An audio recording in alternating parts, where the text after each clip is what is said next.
Praise the Lord. पिछले दिनों में मैं डिस्कस कर रहा था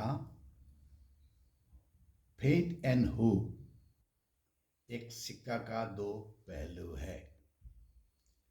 इसीलिए फेथ और होप को अलग अलग करना नामुमकिन है। Praise the Lord. फेथ है तो आशा है, आशा है तो फेथ है। Praise the Lord. तो इसलिए आज फेथ के बारे में डिस्कस करेंगे और इसका और एक पहलू ढूंढने के लिए कोशिश करेंगे। तो हम देखा कि फेथ असली में क्या चीज़ है। फेथ असली में एक मनुष्य है, उसका नाम जीसस क्राइस्ट है। Praise the Lord. तो हिब्रू 12 का 2 में लिखा है कि Jesus is the author and finisher of faith, यानी कि विश्वास का कर्ता और सिद्ध करने वाला यीशु मसीह है। तब तो विश्वास क्या हो गया? यीशु मसीह हो गया। और गैलेशियंस 3 में लिखा है कि विश्वास का आने का पहले आपको एक स्कूल मास्टर का अंडर एक स्कूल में रखा गया था। गैलेशियन चैप्टर 3 में है। तो उसका बाद विश्वास का आने से आप स्कूल मास्टर का अधीन नहीं है। तो यानी कि विश्वास एक आने वाला चीज है, और वो आने वाला चीज क्या है? यीशु मसीह है। तो विश्वास कुछ भी नहीं है, फिर यीशु मसीह है। फिर विश्वास का डेफिनेशन हम देखा हिब्रू 11 का 1 में कि विश्वास कुछ भी नहीं है, फिर आशा है। फिर हम विश्वास का डेफिनेशन को फिर कैसे विश्वास आता है बोलने से, रोमन 10 का 17 में लिखा है विश्वास सुनने से आता है। कान से आता है, सुनने से आता है, देखने से आता है ऐसा नहीं लिखा है, सुनने से आता है। तो सुनना परमेश्वर का वचन से होता है। तो इसे अच्छा से देखो, इसमें क्या बोला? तब तो विश्वास कहाँ से आता है? सुनना परमेश्वर का वचन से आता है। तब तो विश्वास क्या हो गया? परमेश्वर का वचन हो गया। परमेश्वर का वचन हो गया। और परमेश्वर का वचन है तो विश्वास है, परमेश्वर का वचन नहीं है तो विश्वास नहीं है। परमेश्वर का वचन है तो यीशु मसीह है, परमेश्वर का वचन नहीं है तो यीशु मसीह नहीं है। तो विश्वास यीशु मसीह है, विश्वास यीशु मसीह है, विश्वास परमेश्वर का वचन है। और ये विश्वास ऐसा एक चीज है जो प्रभु को खुश करता है। प्रभु को पैसा से खुश नहीं कर सकता है, प्रभु कोई भी चीज से खुश नहीं कर सकता है। हिब्रू 11 का 6 में लिखा है कि प्रभु को विश्वास ही प्रसन्न कर सकता है। विश्वास करोगे तो प्रभु प्रसन्न होंगे। और विश्वास करने वालों का पास परमेश्वर प्रसन्न होते हुए परमेश्वर प्रार्थना विनती को सुनेगा। विश्वास, ये विश्वास फिर गैलेशियंस 5 का में लिखा है, 5 का 6 में लिखा है faith works by love. Faith works by love. विश्वास प्रेम से काम करता है। अभी देखो, विश्वास और आशा एक सिक्का का दूसरा पहलू है। फिर विश्वास को काम करने के लिए क्या जरूरत हो गया? प्रेम जरूरत हो गया। प्रेम, यानी कि विश्वास, आशा, प्रेम में तीनों एक ही रास्ता का एक ही चीज है। इतना अंतर नहीं है, क्योंकि विश्वास है तो फिर प्रेम नहीं है तो कोई काम का नहीं है। इसलिए 1 कोरिन्थियन चैप्टर 13 सिर्फ प्रेम का है। हाँ, तो विश्वास है तो पहाड़ को हिला दो, हाँ, तेरे देह को जला दो, हाँ, तो स्वर्ग की भाषा बोलो। फिर प्रेम नहीं है तो कुछ भी नहीं है। तो प्रेम विश्वास को दृढ़ करने वाला चीज हो गया। और प्रेम कैसे काम करता है? विश्वास कैसे काम करता है? प्रेम से काम करता है, लिखा हुआ है गैलेशियंस 5 का 6 में। तो विश्वास क्या हो गया? प्रेम का द्वारा काम हो गया। विश्वास प्रेम का द्वारा काम। और जेम्स 2:22 में लिखा है, विश्वास काम का बिना मुर्दा है, और विश्वास फिर काम का बिना आपको बचाव नहीं करेगा। विश्वास काम का बिना आपको बचाव नहीं करेगा। जैसे आप विश्वास करते हैं लेकिन बपतिस्मा नहीं लिया तो क्या फायदा? विश्वास करता है तो यीशु का नाम में बपतिस्मा लेना पड़ेगा। विश्वास करता है तो फेलोशिप गिरजा जाना पड़ेगा। इसीलिए विश्वास काम का बिना मुर्दा है, और विश्वास में काम नहीं जोड़ोगे तो वो मुर्दा है, वो परफेक्शन नहीं लाता है। विश्वास काम से परफेक्शन लाता है।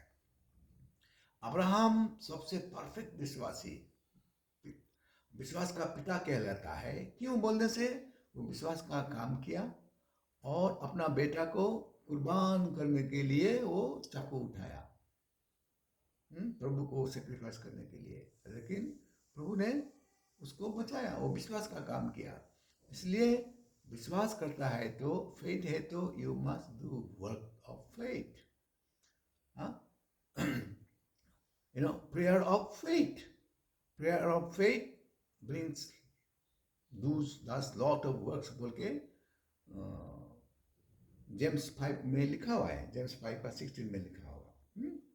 ठीक है, तो prayer of faith works a lot, यानी कि आप विश्वास से प्रार्थना करो तो बहुत काम कर सकता है।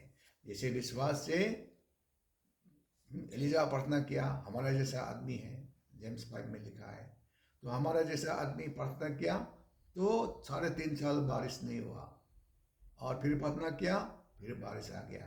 कौन? एलिजा। एलिजा फिर हमारा जैसा आदमी है बोलता है, लिखा हुआ है जेम्स 5 में। तो इसीलिए क्या है, विश्वास करता है तो काम करना पड़ेगा, और ये विश्वास हमारा प्रोटेक्शन है।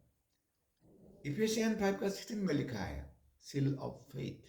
तो फेथ हमारा सामने एक सील बनता है, सील, तो जिसके कारण, जिसको पार करके शैतान का कोई भी हथियार हमें छूना नामुमकिन है।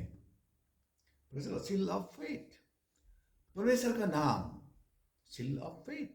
इसमें लिखा हुआ है प्रभाव में कि name of the Lord is a strong tower, righteous run into it and save, बचाव मिलता है। यीशु का नाम बड़ा घर है, स्ट्रॉन्ग टावर। इसीलिए जब हम विश्वास से जब उसका नाम लेते हैं, वो हमारे लिए बड़ा प्रोटेक्शन वॉल बन जाता है। फायर, हेज ऑफ फायर बन जाता है हमारा चारों ओर। फेथ का एक सील बन जाता है विश्वास के कारण। तो विश्वास, अभी हम पता चला कि विश्वास कुछ भी नहीं, विश्वास यीशु मसीह है, विश्वास परमेश्वर का वचन है, और ये विश्वास प्रेम से काम करता है। 1 कोरिन्थियन 13:13 में लिखा है, प्रेम के बारे में डिटेल लिख के रास्ते में बताया कि 3 परमानेंट चीज है। वो क्या है? Faith, hope and love. ये 3 परमानेंट चीज है। Faith, hope and love. Faith के बाद होप आता है, होप के बाद लव रहता है। लव, फिर इसमें से लव सबसे बड़ा है बोलता है। फिर लव कहां से हुआ? फेथ ही नहीं है तो लव कहां से आएगा? लव ही नहीं है तो फिर फेथ काम नहीं करेगा। Because faith works by love लिखा हुआ है गैलेशियंस का 5:6 में लिखा हुआ है। तो यानी कि और एक पहलू मैंने बताया था कि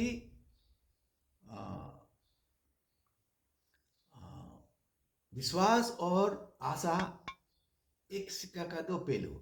अभी उसमें एक और जोड़ गया, प्यार। विश्वास है, आशा है, फिर प्यार नहीं है तो फिर आपका विश्वास काम नहीं करेगा, क्योंकि विश्वास प्रेम से काम करता है।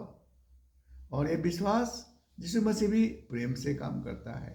यीशु मसीह में ने हमको अनंत प्रेम से प्रेम किया, तो वो प्रेम हमारा अंदर नहीं रहेगा तो फिर परमेश्वर का प्रति विश्वास हमारे जीवन में काम नहीं करेगा।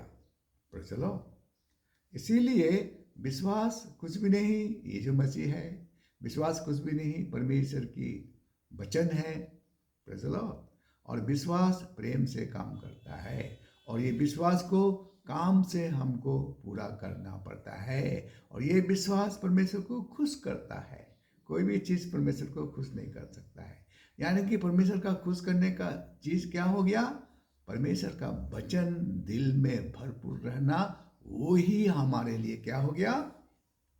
बड़ा आशीष का कारण, यानी कि बड़ा विश्वास। परमेश्वर को खुश करने का चीज़ परमेश्वर का वचन हो गया। परमेश्वर का वचन हमें भरपूर रहे तब परमेश्वर खुश होगा। मेरा बेटा तो मेरा वचन को मनन करते हैं। तो फर्स्ट भजन संगीता का पहला चैप्टर 1 का 2 उसमें लिखा हुआ है कि डेविड को परमेश्वर ने बोला कि ये मेरा मन का मनुष्य है, the man of my heart. क्यों? Why David became the man of God's heart? तो भजन संगीता 1 का 2 है। डेविड ने लिखा है कि धन्य है वो परमेश्वर का वचन को दिन रात पढ़ता है और मनन करता है। हाँ, चैप्टर 1 पूरा पढ़ लो, यानी कि डेविड धन्य हो व्यक्ति है। यानी कि लिखा है ना कि दिन रात जो मनन करता है, यानी कि डेविड वचन को दिन रात मनन करने वाला व्यक्ति था। Praise the Lord. इसीलिए वचन को जो दिन रात मनन करता है वो व्यक्ति क्या होता है? नदी का किनारा पेड़ जैसा हो जाता है, हरे भरे पत्ता होता है, हर एक ऋतु में फलता है, फूलता है, बढ़ता है, और यीशु मसीह उस पर प्रसन्न होता है और प्रसन्न होकर बोलता है ये मेरा मन का आदमी है। तो चलो, डेविड परमेश्वर का मन का आदमी हुआ, मैन ऑफ माई हार्ट, गवाही दिया है ना। एक्ट का 13 का 22 में लिखा है ये मेरा मन का मनुष्य है। सामुएल में भी लिखा है, फर्स्ट सामुएल में भी है, सेकंड सामुएल में भी है, भजन संगीता में भी है कि ये David was a man of my heart. So how he became man of the heart? उसका मन कैसे परमेश्वर का मन का हुआ? एक ही चीज है, क्या है? वो वचन को दिन रात मनन करता था, वचन को प्रेम करता था, और वचन दिल में होने का कारण वचन उसको वचन के आधार चलने के लिए मदद करता है। वचन जिंदा है ना, हिब्रू 4 का 12 का मुताबिक वचन जिंदा है। वचन जिंदा है, दो धारी तलवार है, हड्डी मर्जा आर पार करता है, मन का विचारों को जांचता है। तब तो वचन जिंदा है, तो कोई जिंदा व्यक्ति हमें अगवा करके लेके जाएगा। इसीलिए हम जब वचन से भरपूर होता है ना, तो वचन हमको अगवा करके लेके जाता है। मेरा बातचीत में वचन निकलेगा, मेरा सोच में वचन रहेगा, और मैं जब काम करूँगा तो वचन मुझे मदद करेगा। जो मैं आदमी को बोलूँगा, मेरे हृदय से वचन निकालेगा, वो वचन उसको तंदुरुस्त करेगा, चंगा करेगा, शांति देगा, इनकरेज करेगा, उसका बंधन को तोड़ेगा। तो वचन अंदर में होने से हम यीशु का दिल डोल तक बढ़ता है, क्योंकि यीशु का नाम परमेश्वर का वचन है। चलो, हाँ, रेवलेशन 19 का 13 में लिखा है the name of God is word of God. John 1:1 में लिखा है कि जीसस इज द वर्ड। इसीलिए विश्वास कुछ भी नहीं, परमेश्वर का वचन है, और परमेश्वर अपना वचन को बहुत प्यार करता है, बहुत इज्जत करता है।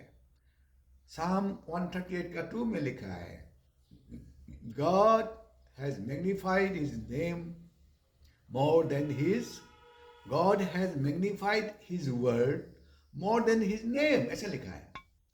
उसका बड़े नाम से बढ़कर उसने अपना वचन को महत्व दिया है। तो वचन वचन वचन, हाँ, हम लोग का कलीसिया में हम लोग सबको बोलता है वचन वचन वचन, परमेश्वर है, वचन को याद करो, वचन पढ़ो, वचन ध्यान करो। क्योंकि जब वचन होता है ना, यीशु अंदर होता है, और यीशु अंदर होने से क्या आपको मदद नहीं करेगा? यीशु अंदर होने से क्या वो लीड नहीं करेगा? तो पवित्र आत्मा इसलिए तो दिया गया है, ताकि तू वचन को मनन करो, याद करो, स्मरण करो। यानी कि तू वचन को पढ़ा है तो स्मरण करने में पवित्र आत्मा मदद करेगा और जरूरत में आपको वो वचन को स्मरण दिलाएगा। Praise the Lord. इसीलिए दिल में वचन भर के रखो, यीशु बढ़ते हुए रहेगा। अब आत्मिक जन्म होता जाएगा, अब हम्बल होगा, आपका प्रार्थना विनती का परमेश्वर सुनेगा, आप विश्वास से भरपूर होगा और दाऊद होगा ही नहीं। वचन का ऊपर कोई दाऊद नहीं कर सकता है। वचन सत्य है, मार्ग है, जीवन है, जिंदा है, तो उसके ऊपर क्या दाऊद करेगा? हाँ, प्रभु मेरा साथ है, संग है, लिखा है। हाँ, साथ है, संग है, उसमें दाऊद करने के लिए मेरा क्या है? कुछ है ही नहीं। I can not doubt the word of God, it's living and powerful. So जो वचन से भरपूर होता है उसका जीवन में दाऊद काम नहीं करता है। दाऊद को भगाना है तो वचन से भरपूर हो जाओ। हाँ, प्रभु आप लोगों को आशीष करेगा।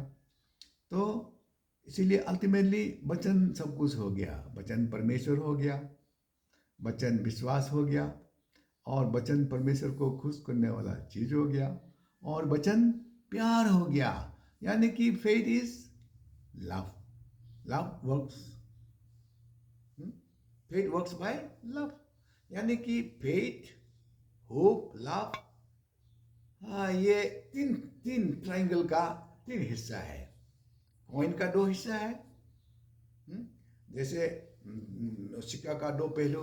अब ये ट्रायंगल सोच लो, फिर ये ट्रायंगल क्या हो गया? Faith, hope and love, three is the same triangle. ये तीसरा पहलू।